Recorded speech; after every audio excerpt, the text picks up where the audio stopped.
Hello বন্ধুরা, আজ আমরা এমন একটা বিষয় নিয়ে কথা বলবো যা প্রতিটি শিক্ষার্থীর জীবনে বিশাল প্রভাব ফেলতে পারে এবং সেটা হলো লক্ষ্য নির্ধারণ এবং ফোকাস। আমরা প্রায়শই লক্ষ্যহীনভাবে সময় নষ্ট করি, অনিশ্চিত থাকি যে আমাদের পরবর্তী পদক্ষেপ কী হওয়া উচিত, অথবা চেষ্টা করি কিন্তু সঠিক ফলাফল পাই না।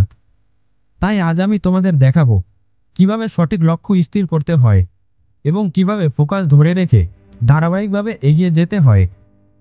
ধরো তুমি একটি বিশাল জঙ্গলে হারিয়ে গিয়েছো এবং কোন দিকে যাবে তা তুমি জানো না। ঠিক সেই মুহূর্তে তোমার লক্ষ্য আসে, আমার একটা মানচিত্র দরকার, কোন দিকে যাব সেটা দরকার। লক্ষ্য ছাড়া আমরা সহজেই বিভ্রান্ত হয়ে যাই, আমাদের প্রচেষ্টা অপ্রমাণিত থাকে এবং অনেক সময় আমরা মনে করি আমরা কিছুই অর্জন করতে পারবো না। তাই প্রথমে বুঝে নেওয়া দরকার, লক্ষ্য স্থির করা হলো সাফল্যের প্রথম এবং সবথেকে গুরুত্বপূর্ণ পদক্ষেপ। লক্ষ্য নির্ধারণ একটি শক্তিশালী পদ্ধতি হলো স্মার্ট মেথড। লক্ষ্য অবশ্যই স্পষ্ট এবং নির্দিষ্ট হতে হবে। যেমন, আমি ভালো করব বলার পরিবর্তে আমি এই সেমিস্টারে গণিতে ৮০ নম্বর পাবো। লক্ষ্য পরিমাপযোগ্য হলে তুমি বুঝতে পারবে কতটা এগিয়েছো।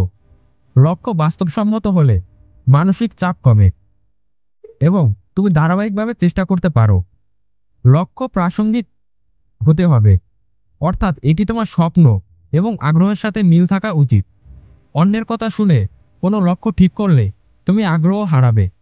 আর সবথেকে গুরুত্বপূর্ণ হলো সময়সীমা নির্ধারণ।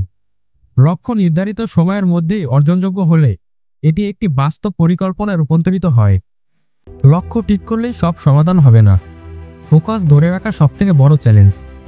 স্টুডেন্ট লাইফে বহু বিভ্রান্তি আসে, সোশ্যাল মিডিয়া, বন্ধুদের সঙ্গে সময় কাটানো, পারিবারিক চাপ। এই সমস্ত পরিস্থিতিতে ফোকাস ধরে রাখা মানে নিজের অভ্যাস এবং সময় ব্যবস্থাপনাকে শক্তিশালী করা। প্রতিদিনের একটি সময়সূচি তৈরি করো, যেখানে সকাল থেকে রাত পর্যন্ত কোন কাজ করবে তা ঠিক থাকবে। পড়ার সময় ফোন এবং সোশ্যাল মিডিয়া দূরে রাখো। বড় কাজগুলো ছোট ছোট অংশে ভাগ করো, যেমন ১২০টার বই পড়ার পরিবর্তে প্রতিদিন ১০ পৃষ্ঠা পড়া। মাঝে মাঝে ছোট ব্রেক নাও, যা তোমার মনকে সতেজ রাখে এবং ধারাবাহিক ফোকাস বজায় রাখে। চলো একটি গল্পের মাধ্যমে এটি আরও বোঝা যাক।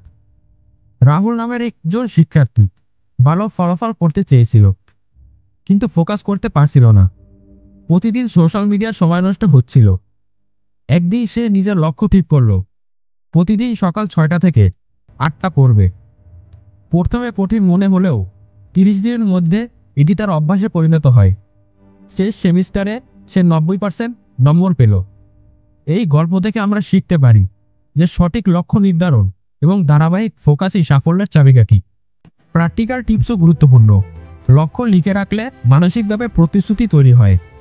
সপ্তাহে একবার অগ্রগতি পরীক্ষা করো, দেখো তুমি কতটা এগিয়েছো। ছোট ছোট অর্জনের জন্য নিজেকে পুরস্কৃত করো এবং নেতিবাচক চিন্তা দূরে রাখো। মনে রেখো, আমি পারবো না ভাবলে তুমি এগোতে পারবে না।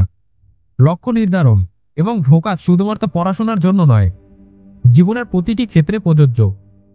তুমি যদি লক্ষ্য ঠিক রাখো এবং ফোকাস ধরে রাখো, ছোট ছোট পদক্ষেপও বড় সাফল্যে রূপান্তরিত হয়। আজ থেকেই শুরু করো, তোমার লক্ষ্য লিখে রাখো, স্মার্ট মেথড অনুসরণ করো, ধারাবাহিকভাবে ফোকাস রাখো।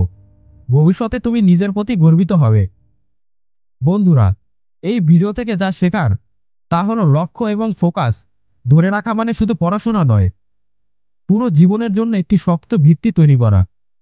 ছোট ছোট পদক্ষেপ নিয়েও তুমি বড় সাফল্য অর্জন করতে পারবে যদি তুমি ধারাবাহিকভাবে চেষ্টা করো।